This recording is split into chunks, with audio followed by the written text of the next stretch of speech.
And what is up, guys? Welcome back to the FullBack Dive podcast. Not really an episode, this is just my mock draft 2.0.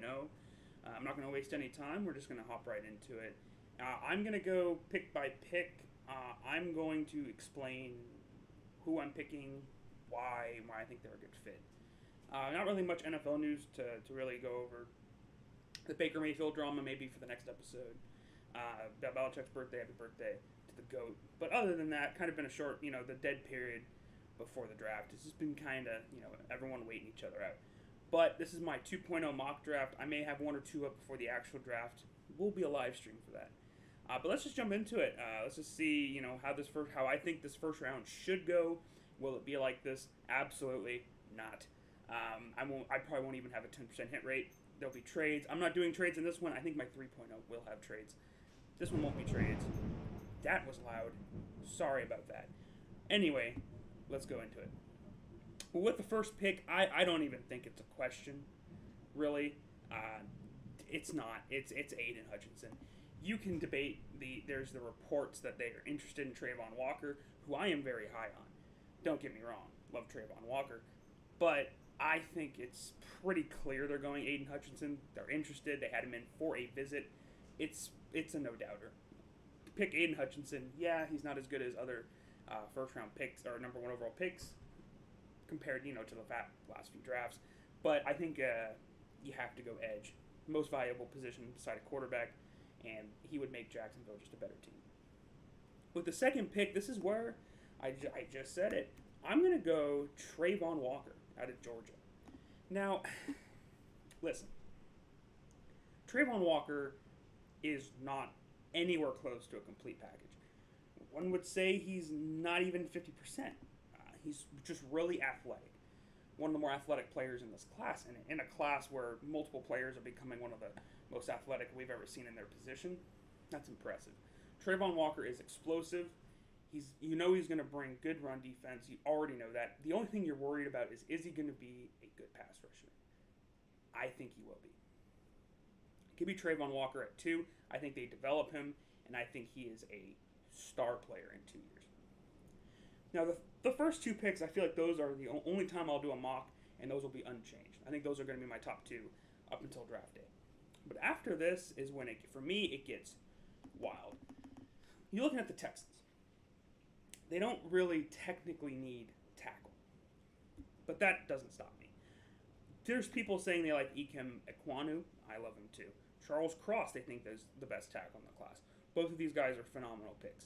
I think Evan Neal is who I am picking at pick 3. And here's why. Evan Neal is going to bring physicality to the front.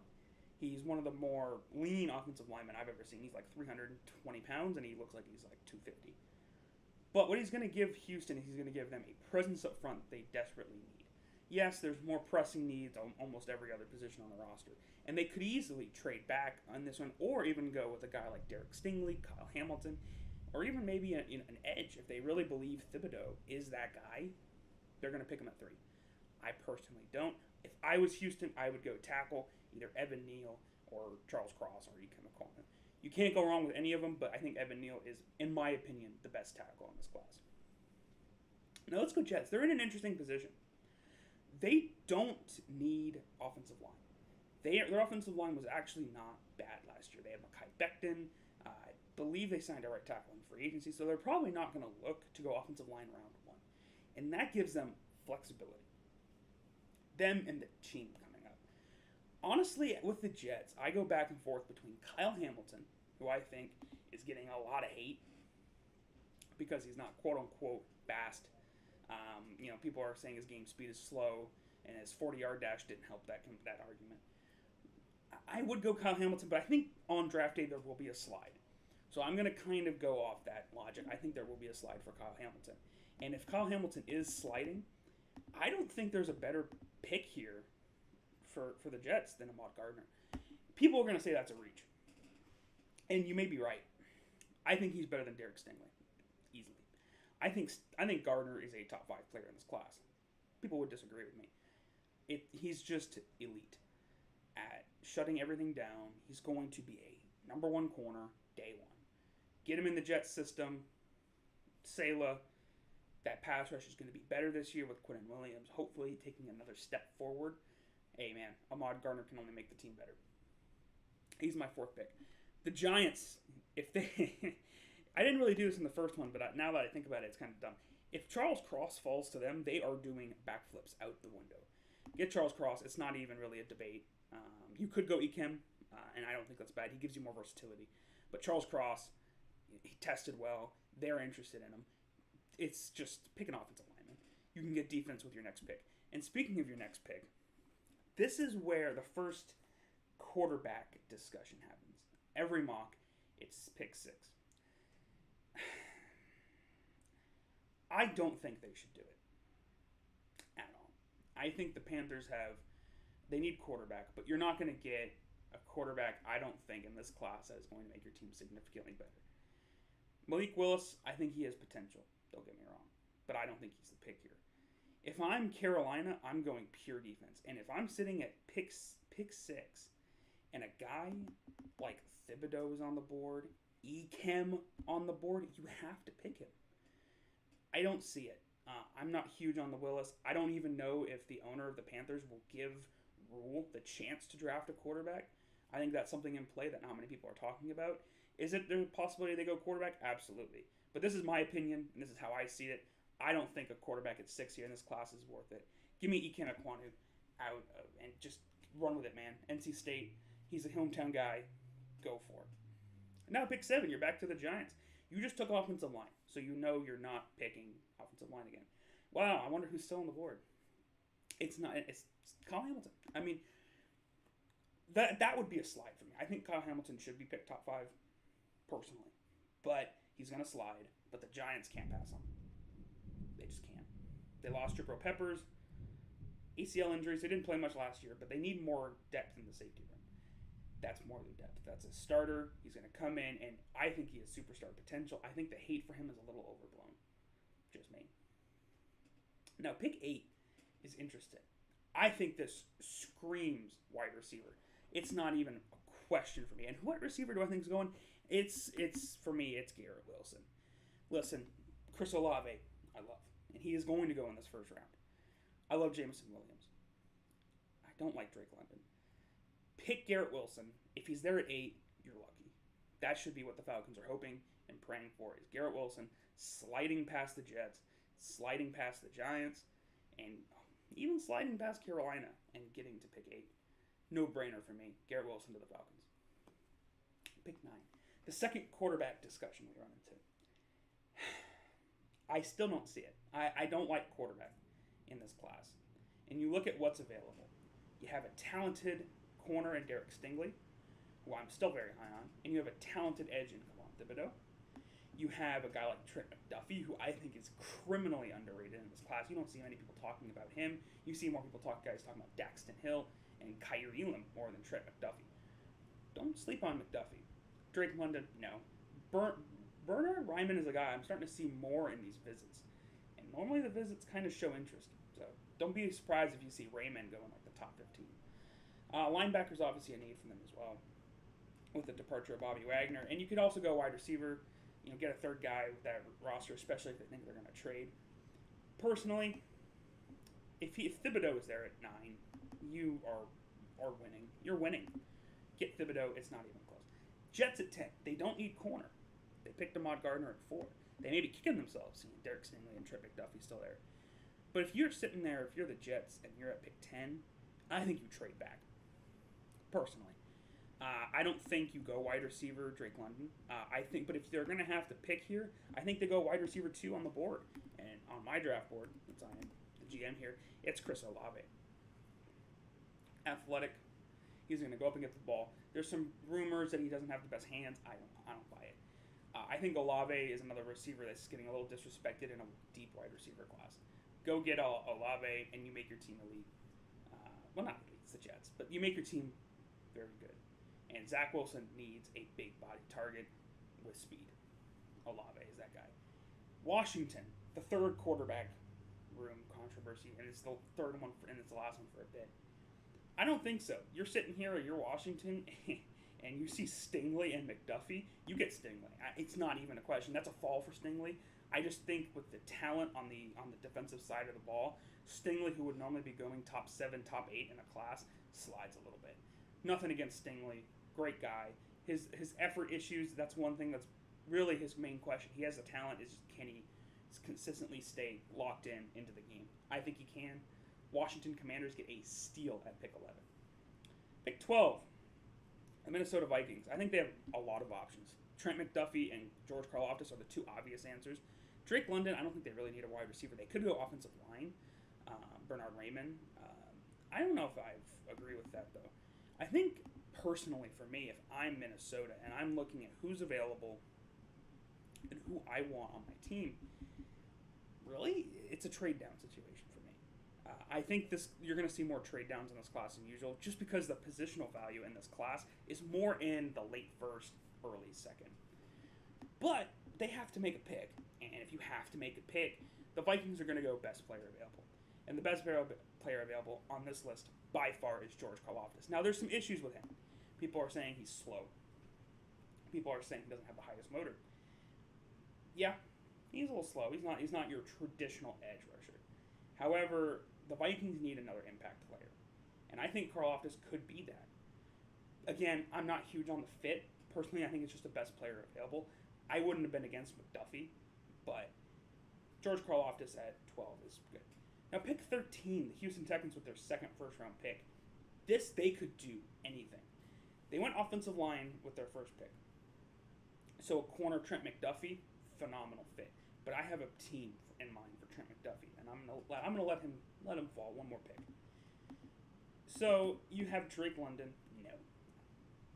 I'm not high on Drake London. That would be a reach. Jamison Williams is in play. Bernard Raymond is in play. Although you just picked tackle, so Devin Lloyd, possibly. Nakobe Dean, I don't think you go that high. Jordan Davis is a legit option. He has superstar potential. Now you're taking a risk because he could not be an every down player, and you spend pick 13 on a nose tackle. That's risky, but it's possible here. I don't think it happens here. I have another team in mind for him. Ojabo is another one that wouldn't be surprised. Maybe even if they like Andrew Booth as much as teams do, wouldn't be a bad pick here. But I think at the end of the day, I don't think it's any of these guys.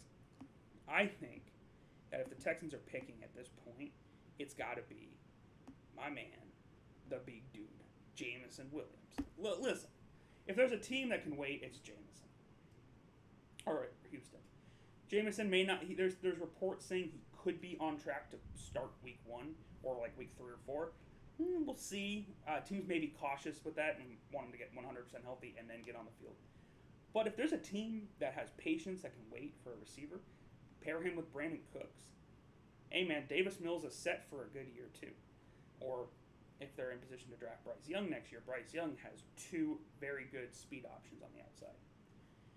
The Ravens, I think it was in the same one in my last one. This one is it's simple. Get Trent McDuffie, move on. He fits the Ravens scheme like a glove. He can play inside, outside, deep safety if you really need it. He plays phenomenal. I love his tape. If you have a chance, just watch some Trent McDuffie, even highlights. Just watch his highlights. I know that's not the best base of skill, but just go watch his highlights, and they're so entertaining. He is going to be a playmaker at the NFL level. If there's a player in this class that's a lock to be a playmaker, it is Trent McDuffie. Pick 15, the Eagles. There was I don't know if this is right. I thought, no, it does have the trade. Okay. Pick 15 on the Eagles. That trade was confusing. This is for me, it's hard. Yes, they need defensive back, and yes, they need linebacker. Could a trade down happen? Absolutely. But Eagles fans would probably lose their minds. I'm going to go linebacker. I think Nakobe Dean goes here at pick 15. A little high for some people's taste. Some people think he's pretty much purely a box player. I would disagree. I think he can get out there. He played a little bit of slot as well. Give Nakobe Dean a shot at 15, but I think the Eagles are a prime trade down candidate with that pick 15. Pick 16 to the Saints. I don't like Drake London. I've said it probably 4 times on this podcast, and I'll say it again. I don't think he's very good. I get N'Keal Harry vibes from him, and I just don't see him playing wide receiver at the NFL level constantly. However, to the Saints, If they don't go quarterback with this pick, it's not surprising. Give me Drake London. I'm not high on him personally, but teams are, and Drake London at 16 isn't horrible. It's just not good. Pick 17. This one's easy. I said it in the last one. There's, in my opinion, no better draft fit than Jordan Davis to the Chargers. The Chargers need a big boy up front. That's who they're going to get. They're going to go out. They're going to hopefully get Jordan Davis, and they're going to input him on that offensive line with Khalil Mack and Joey Bosa on the outside. No pressure. Go out there, eat blocks, stuff the run, and hey, if they're too busy doubling Bosa and Mack, you get a one-on-one with a center who you're definitely bigger than. Go get it. Just makes too much sense. If he falls to 17, he's going to the Chargers. That simple. Now pick 18. Yeah, the Eagles again. Do I think they make both selections? It's very good. It's very possible. And if they do, I think personally it's Jermaine Johnson for me. I haven't watched too much. I've watched a little bit since the last mock, and Jermaine Johnson does fit the Eagles' mold of an edge rusher. They got Hassan Reddick last season. They brought back Fletcher Cox. Yeah, there's a logjam at edge rusher. They gave Josh Sweat that contract, but you can never deny the need for a third edge rusher. And you can rotate him out with Josh Sweat, Hassan Reddick, and he's actually a bigger guy who you can put in on first down if needed. Jermaine Johnson, pick 18, I think it's a natural fit. Pick 19 to the Saints. This is where the first quarterback is going off the board. Will he go higher in real life? Yes. Should he? In my opinion, no. I don't think you can even deny it, though. If the Saints have a chance to pick the best quarterback in this class at pick 19, they're going to do it. Malik Willis out of Liberty. I've done a lot of Willis tape. I've watched more than I would like to. And it's not like he's bad. He has some great metrics. He makes good decisions. It's just an issue of can his accuracy develop at the NFL level. I don't know if it will. I hope it does. I hope he has a successful career, even though it'd be annoying on the Saints. I'm not a huge Saints fan. But I think the Saints, with a second first-round pick, if he's there, it's a slam dunk. But realistically, he'll be gone before pick 12. Pick 20 for the Steelers. Now, this one is another one where it's almost perfect fit. I don't know how they don't do this. I love the fit of Trevor Penning in Pittsburgh. Trevor Penning is mean. Yes, he's raw, and he's not as probably molded as Bernard Raymond is at the current moment. And I think Raymond falling to 21 does suck. But Trevor Penning fits the Steelers mold. They need a big, mean tackle. Put him out there, protect Najee, protect your quarterback, whether that is Trubisky or whether that is another guy, a rookie, or maybe a rookie next year. Get Trevor Penning, put him on, and he's a 10-year starter. I get Nate Soldier vibes from him. Very Nate Soldier vibes. No, my New England Patriots. This is hard. There's a lot of options at 21 here. Devin Lloyd, phenomenal fit. Devontae Wyatt could easily slide in and play defensive line for us. Hell, even Bernard Raymond, he was on a top 30 visit with us a few days ago. David Ojabo would be a phenomenal fit in New England. Andrew Booth, corner, would love to see it. All of these players are really good. But since all these players are really good, they're going to be available later on with just how many there are. I mean, hell, even Kyer Elam, Daxton Hill, Jalen Petre, Traylon Burks, Zion Johnson, who I think is going to go high. High as in one pick. I would love Zion Johnson in New England. And I think if he falls to 21, it's a no-brainer. Get Zion Johnson, insert him at left guard, and you have a left guard who's going to be a multiple-time Pro Bowler. The fans won't like that pick. They won't. They'll hate it. I don't care. You have to pick them. Pick 22 for the Packers. They have to go receiver. There's no doubt. Sammy Watkins is not going to be your wide receiver one. They need to go receiver. Your options here are as follows. Traylon Burks, Sky Moore, Jahan Dotson, and George Pickens. Those are your top four guys. Traylon Burks is going to give you probably your best tested. He's going to be, he's tested. He's going to do good. We know he's athletic, and the Packers need athleticism. Sky Moore is a slot guy, Randall Cobb and him and Amari Rodgers. I don't see the point in doing that. Jahan Dotson is interesting. He's kind of the wild card of this class. George Pickens, we kind of know he's good. It's just, can he stay healthy and can he not be a nutcase? I'm going Treylon Burks, but honestly, any of these 3 or 4, you guys have a point, and I can't be that mad at it. I'm going to go Treylon Burks, though, here at 22. Now, the Cardinals, again, listen, if Tyler Linderbaum is here at 23, the Cardinals are drafting him. It just, again, one of those where they would be dumb to not pick Tyler Linderbaum. I'm not even going to explain it. I think I explained it in the last one. Moving on. The Cowboys. Interesting. They don't need a linebacker. I don't even know why PFF has a linebacker as a need. It's not a need. Your options here. Devontae Wyatt. Not bad. Ojabo. Flashy, but I don't see it. Andrew Booth. I don't really see them going corner. Lewis Sign, possibly. Jalen Petre. Nah. Both Mayfair. Possibly. Daxton Hill. Possibly as a safety or hybrid. That's pretty much your options. Kenyon Green, I think is criminally underrated. PFF doesn't like him, which is really weird. They have these weird hates for certain players. But I think personally, if I'm Dallas and Bernard Raymond is there, he's not the biggest name at all. But he's going to. It's a fall. He should probably go in the early 20s. Go get Bernard Raymond. You make your team better. Help Dak out. Just please don't injure Dak again. That's all we ask. Oh, the Bills. Ew. Yeah, I think I did this in my last mock. It's Devontae Wyatt.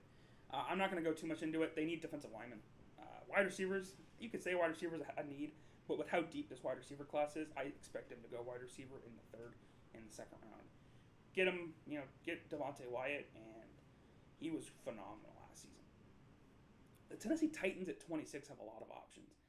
They just let Rashaan Evans go in free agency, so they really don't have a true linebacker besides Monty Rice and Jalen Brown. I don't even know if Jalen Brown's on the Titans. I have to look that up. Linebacker's an option, but I don't think they're going to go linebacker. This is a team that has met with every top quarterback. And I think they are doing that for a reason. They know that a quarterback's probably going to be available. And here are your 4 options. Kenny Pickett, Matt Corral, Desmond Ridder, Sam Howell. Who are you going to go? I don't think Sam Howell is a first-round talent. I don't think Matt Corral is a first-round talent. I don't even know if Desmond Ridder would be a first-round talent. Kenny Pickett is not a first-round talent. But they're going to go quarterback here. I can just feel it. And if they're going to go quarterback and Kenny Pickett's on the board, they're going to go Kenny Pickett. He's literally Ryan Tannehill. It's a no-brainer. Get Ryan Tannehill Jr., let him sit behind Tannehill for a year or 2, and move on. The Bucs. Oh, boy. Oh, boy. I think this is pretty obvious that they're going to go Kenyon Green. I think they're going to go guard. They need offensive line. Go get Kenyon Green. Boom. Easy. Pick 28 with the Packers. Again, they went wide receiver their first pick. They're not going to go wide receiver back-to-back. Ojabo is an option. They have Rashawn Gary and they have Preston Smith. Ojabo's an option. But I don't think it'll be Ojabo. I think it's going to be a corner. And I think it's going to be the best corner available. And that's Andrew Booth. Ooh, the Chiefs. The Chiefs. They didn't really get the draft. If the draft plays out like this, they probably would be disappointed.